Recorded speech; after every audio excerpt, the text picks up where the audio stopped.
Good morning from beautiful Brisbane, Australia. How are you this morning? It's great to be here with you. It's been a pretty full-on week as we've journeyed through learning more information and how to integrate it into our day-to-day life. I decided that because it's Friday, I'd sit and have a chat with you today about some of the changes that are happening for me in the recovery to remission journey. It's been amazing this week as I've begun to notice some very different changes. And what I've noticed about the changes with complex trauma is that we don't know that we're missing part of what happens normally for others internally until it begins to happen for us. And then we're like, oh my goodness. Well, certainly me, I'm like, oh my goodness, I never knew that this was happening or not happening for me.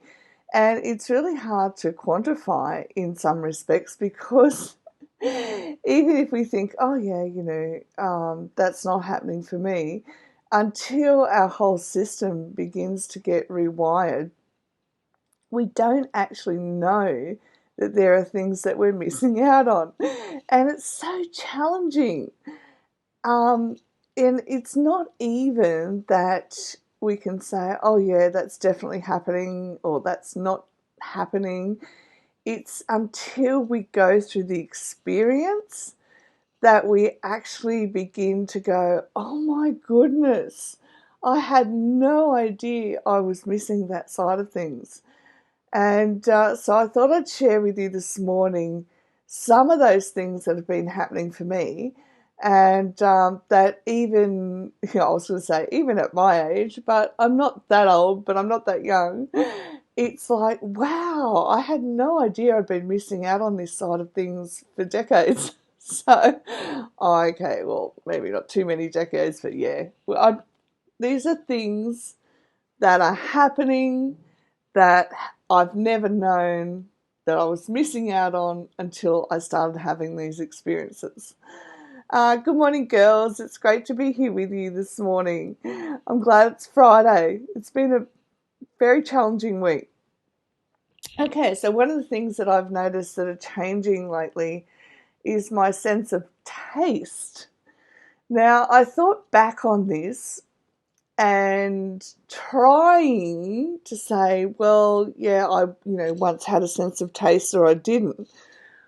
But it's really hard to say, oh yeah, I did or I didn't. Now this week I have a recipe, a homemade recipe for meatloaf that I make, and one small tiny part of the recipe is tomato sauce. So put all the ingredients in a bowl and then just squirt some tomato sauce on. So there's hardly any in there. It's probably about a teaspoon of tomato sauce in 500 grams of mince plus all these other ingredients and spices or herbs and spices and things like that. So anyhow,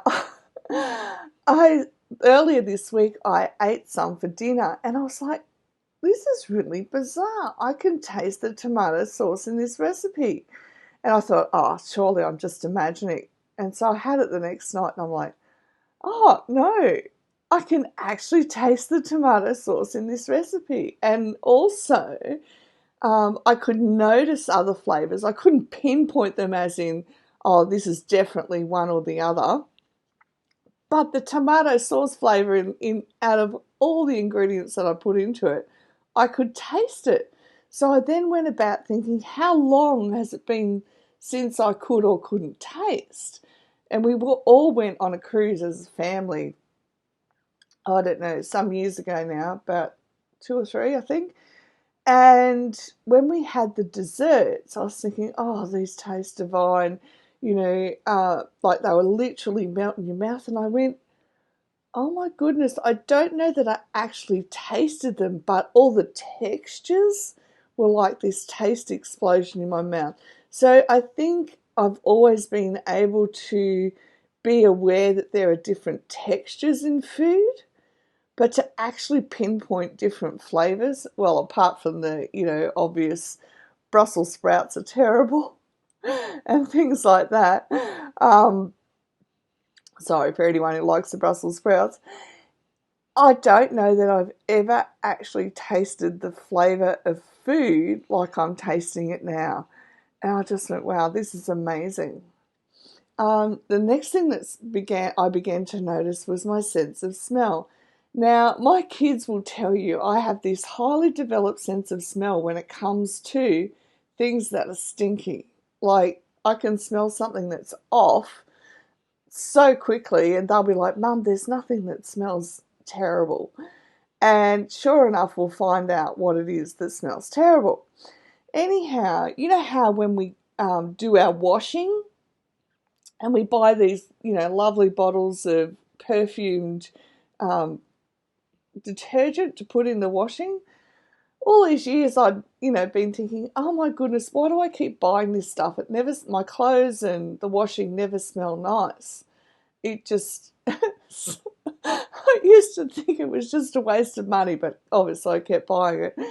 And I opened the washing machine earlier this week and I could smell the perfume in the detergent, and I'm like, this is bizarre. This has never happened to me before, ever. So I'm really becoming aware of how my whole sensory system is beginning to change.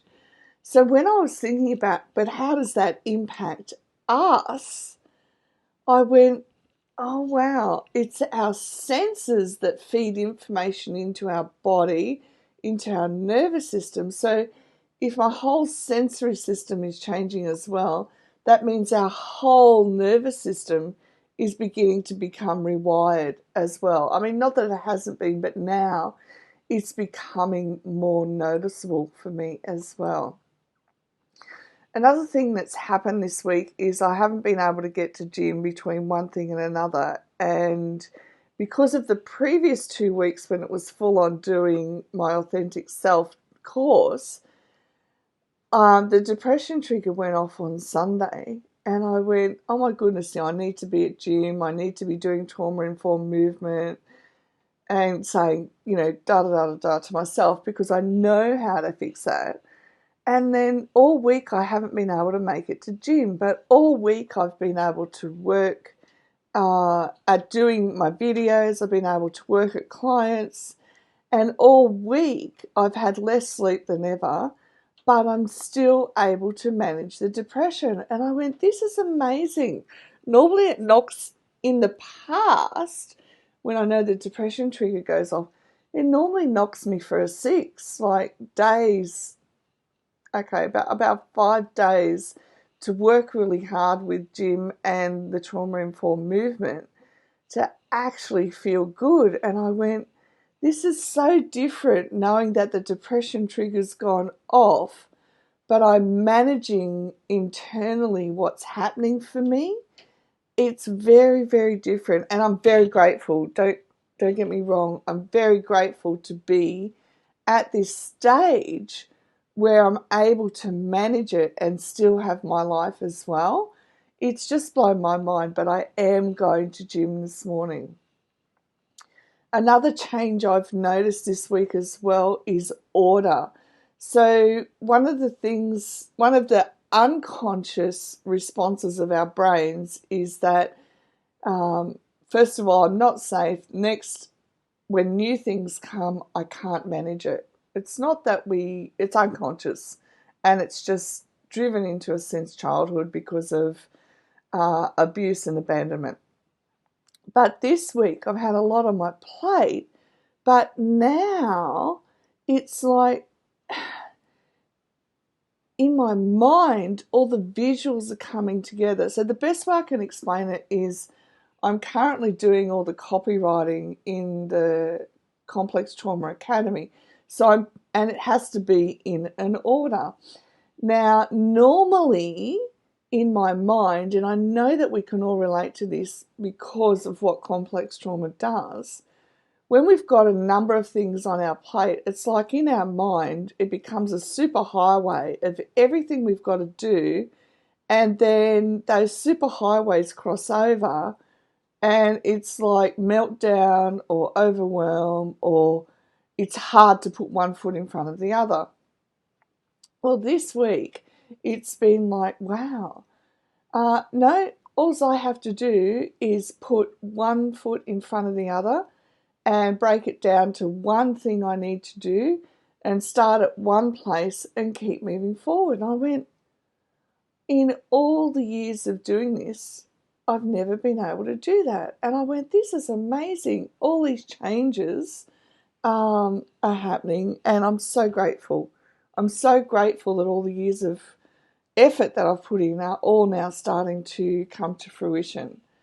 Holly says, oh my God, so true. It's hard to manage new things coming at us. It absolutely is.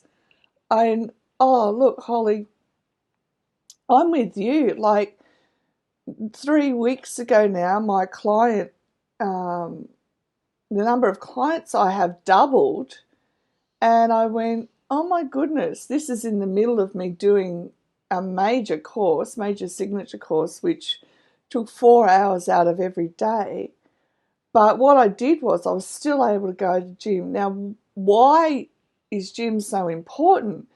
And it's because it's getting more oxygen into our body and it's increasing our blood flow.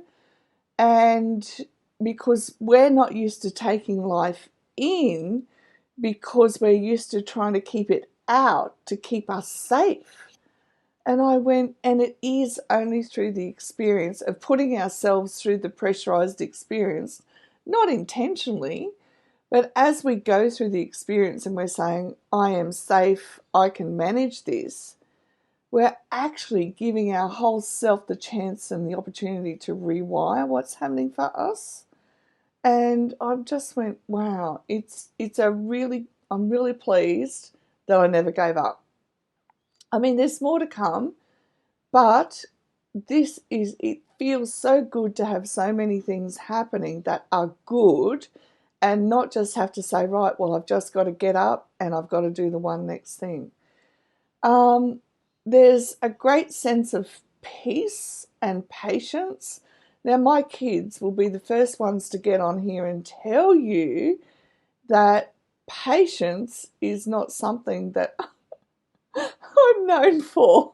I'm known for a lot of things, but patience isn't one of them. But this week, patience is something that I have for myself. And it's like, okay, if I can't get that done, it's okay. It'll just be okay. And it's not saying those words, it's feeling it in our heart that everything will be okay. That no matter what, I've had enough experience now to know that in my heart, everything will be okay. And I thought, how often does somebody explain to us that patience is knowing that everything will be okay? And when I know that, that means that I can put everything else down and say, I'm just going to do the one next thing and feel good. That's all I can do because I'm so human.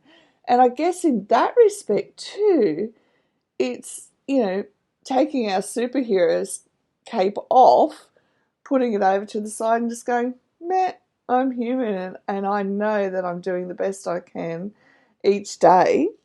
And that's enough. It's a consistent commitment and I'm doing it. And when I did that, I went, I'm just mum from Australia and I'm doing the one next thing that I can do. And it's all working to change the internal nervous system, to working to retrain the brain. And it actually is all working and coming together. I find myself not futurizing anymore. So I call it futurizing because the abandonment and the abuse meant that I was always living 5 steps ahead of what could possibly happen.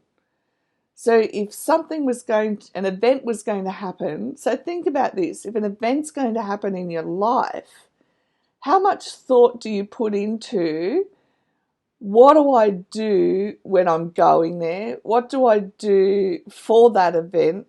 And then what are all the possible things that can go wrong in order that I've got all of them covered before the event actually happens. Oh my goodness, I've spent years doing this, like years futurizing to make sure that I've got all bases covered and then some. And now it's like the future's going to be okay. I don't know what's going to happen, and that's okay. And I found that was, as I discovered that was a really significant part of the heart stuff that I've held on to, is not knowing if everything was going to work out well.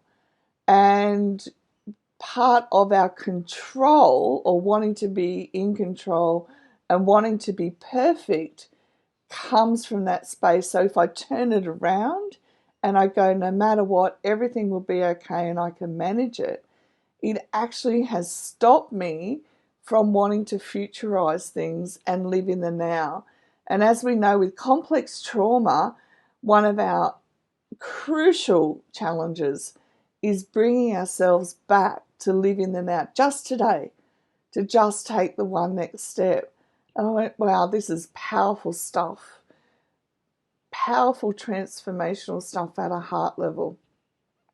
So living in the now and living in the reality, and that way at a heart level, we begin to be able to say there are some things that I can't do yet, but I know that I can acknowledge that I can't do them, and I can take steps to begin to be able to put them into place in an order. Danae says, I catastrophize, think of every worst case scenario and manage it before it happens. Absolutely. I'm right there with you, Danae, 500% of the time, normally.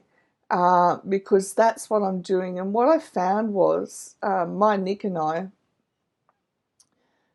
when he went to a therapy session once and asked me to come in, and he spoke about what he needed from me, and it was really challenging for me, one, being a single parent, but two, also having 3 kids on the spectrum, me on the spectrum and not diagnosed, and having to meet 3 different lots of needs. So there was no way I could have raised my kids in the way that we were all raised, which is my way or the highway.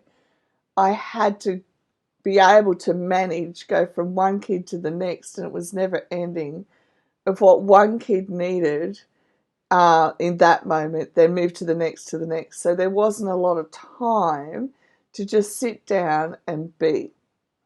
And so we spoke about that in that session, and the therapist said to Nick, your mum has had to do this. She's had to go from one thing to the next, and it's not that, she didn't love you, but maybe you can see that this is what's had to happen. And it was really, it was really eye-opening for me to see that how we catastrophize. So if I'm dealing with one child, then I'm having to think, what have I got to put into place to make sure that, even down to the simple things like, okay, so this one's got this on today at school, have they got this, this and this, and have I got it all in place? Have I got timing in place? Have I got essential equipment in place? And so on. And then going to the next kid and doing the same thing, and the next kid and doing the same thing. And in that space, it stops us being able to relax, and it stops us being able to communicate what's happening for us at an emotional level. Now, because they're adults now, and I've trained them, it sounds terrible that they're not monkeys, I've taught them that we sit down and communicate things through, they're able to actually verbalize what they need now. So Nick and I have a great relationship where he can say, Mum, I don't need you to solve anything anymore. I just need you to listen. And I go, okay, we can do this. It's so much easier. But until, if you've got kids and they can't relay that to you, then we don't know that we've got to get off catastrophe mode and go, whoa, I've just got to spend time listening for the moment instead of trying to make sure that every disaster that they could possibly get into won't happen. So I've noticed that's changed a lot for me over the last few weeks, actually. What else?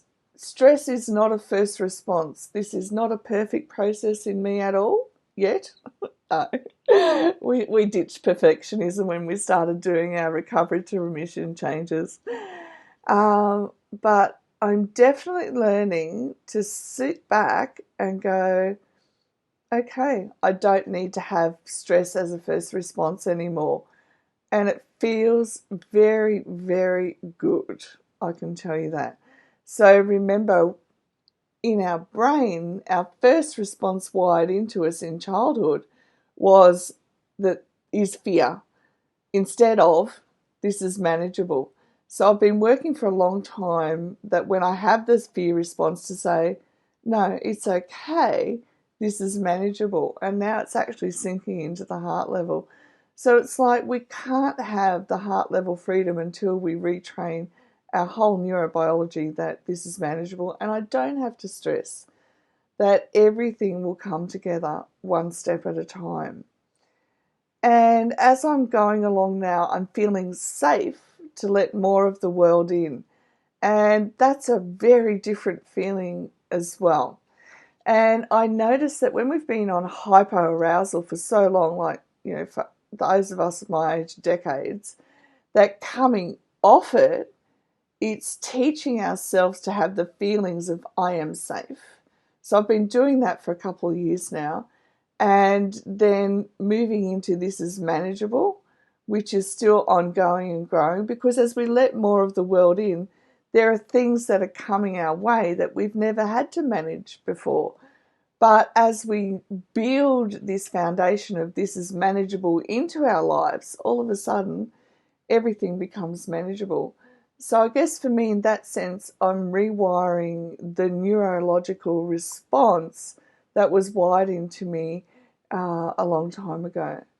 Holly says, I like this is manageable. Yeah, absolutely. And I'll tell you why, Holly, because in a child, so we're talking young child, who experiences just a normal upbringing, okay, non-dysfunctional family, non-toxic, etc., etc. When they're an adult, their brain, their unconscious brain is wired that when any problem presents itself, they unconsciously think this is manageable and they go around solving how to manage it. But we are wired unconsciously with a fear response. So until we train ourselves to notice the fear response and go, okay, this unconscious fear response has happened, and say, right, I can manage this. And then we start retraining not just our brain and our nervous system, but our whole response to life. And that's why I use the phrase, this is manageable. No matter what, this is manageable, because I may not have the answers yet. I may not have what solution I'm going to pick to the problem that presents itself. But I know Google is my friend. I know my friends are my friend, and I can ask them for advice. And I have a whole bunch of people that I can go to and say, this is what's happening for me in different areas. What's your advice? What do you see that I could do about this? And even asking people, what is it that you can see in my life that I can't see? And that takes a lot of courage to get to that stage as well, by the way. That's not something that you just ask anyone. You want to have somebody who is a safe person and very heart-centered person in your life that you can do that with. Okay. Yeah, that's right, Holly. We keep life out. And it's a response to what happened to us. But everything we do in our complex trauma recovery to remission process is learning what we don't know integrating it into our day-to-day life in a way that is unique to me, and then going through the experience of something in a different way than we ever have before. And as I do this, I rewire my whole entire internal system that I'm safe to get up and get on with life. And it may sound simple, the process, but it's not. It's doable, but it's not simple in that we have to keep digging up the courage to keep getting up and facing the next day. Like when I think about how many years I've been at gym and not a lot of weights moved, it's taken a lot of courage to keep getting up and saying, I don't know why I have to do this, but I know that it's working. And it wasn't till this week actually that a whole bunch of information came together. I think a client asked me what else could they do to help, and then all of a sudden I realised that they needed to add some form of cardio movement to their routine to get more oxygen in, which means letting more life in. So in doing that, we're actually reversing the process of being on hypoarousal. So hypoarousal is when we're shut down and shallow breathing and our whole system is just frozen. So as we learn to reverse this process is when we're getting prepared to take life in more so. Good morning, Kathy. So it is challenging. So now we've got the language, and this is the first time, and I want you to be very aware, it's the first time we've had language for this ever. Okay? It's all new, so we can't beat ourselves up because it is all new. Up until 5 years ago, none of this was even really mainstream knowledge, and even now, a lot of it, they're still putting language around it as well. So I hope all of that helps and gives you hope towards the future. And Diana, I haven't not answered you. It's just that I lost track of where we were up to in the conversation. But I'm glad I've encouraged that in you as well, to take one step at a time. And it's true, I look back over the things that I'd written 27 years ago when we were doing my Authentic Self course together. And even in the manual that I wrote back then, it was, let's just take the one next step. So it's been a lot of years taking the one next step no matter what. And it's hard. It is really hard. But I just wanted to share this with you this morning to give you hope that as you do the hard steps, not only is it worth it, but then we begin discovering things about ourselves that we didn't even know we were missing until they turn up. It was like, I don't know, we're probably talking about 5 weeks ago now, I think, I'm not sure, when I started saying to you, I can feel my feet, I can feel my feet. And everyone thinks, but of course you can feel your feet. But that's externally. I can put my hands on my feet and I can feel them and know they're there. But what I didn't know until I had the experience was that when the oxygen starts actually flowing down into your feet, we feel the inside of our feet, and I could begin to feel my feet in my shoes. And oh look, even other things have happened this week in that regard.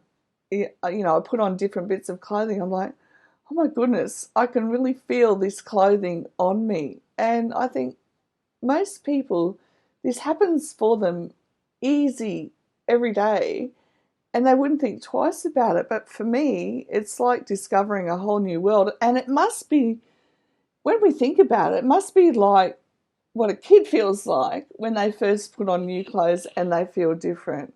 When they first taste new food and it feels like a taste explosion. And I think that it gives us more compassion for our kids too, that everything was new to them once. Everything was new to us once, but we just didn't get to experience. But definitely, as we learn more of what we didn't know and integrate it into our day-to-day life, we absolutely can have these new experiences.